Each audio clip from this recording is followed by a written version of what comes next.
Amaravati ఓఆర్ఆర్కు okay 189 కిలోమీటర్లు 6 వరుసలతో నిర్మాణం 16,310 కోట్ల వ్యయం అయితే అంచనా. ముఖ్యంగా 70 మీటర్ల వెడల్పుతో భూ సేకరణ చాలు.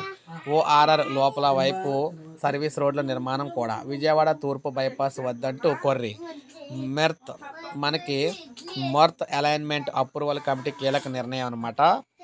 ముఖ్యంగా చూసుకుంటే ఇక్కడ ఇచ్చారు మనకి అలైన్మెంట్ నిర్మాణ ప్రతిపాదన అయితే ఈ విధంగా ఉంటుంది. వెడల్పు ఏమో 70 మీటర్ల వెడల్పు ఉంటుంది. డిజైన్ స్పీడ్ ఏమో మనకి డిజైన్ 120 జేఎంపీహెచ్లో అయితే ఉంటుంది. నెక్స్ట్ ఎన్ని వరుసలు అంటే 6 వరుసలు యాక్సెస్ కంట్రోల్ హైవే ఉంటుందన్నమాట. ఎన్ని హైవేలతో అనుసంధానిస్తారంటే 6 హైవేలతో అనుసంధానిస్తారు. ఇక్కడ మనకి ఎన్ని జిల్లాలుగా మీదుగా వెళ్తుందంటే 5 జిల్లాల మీదుగా వెళ్తుంది రోడ్లు.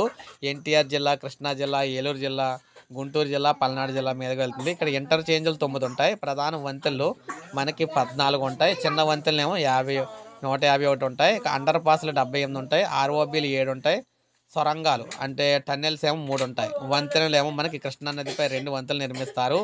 హై వోల్టేజ్ లైన్స్ 34 చోట్ల ఉంటుంది. అవసరమైన భూమి ఏమో 1200 మనకు 1702 హెక్టార్లు అనమాట. అటవీ భూమి ఏమో 124 హెక్టార్లు. నిర్మాణ వ్యయం దాదాపు 13,000 కోట్లు అవుతుంది. భూసేకరణ వ్యయం 2,600 కోట్లు చిల్లర అవుతుంది.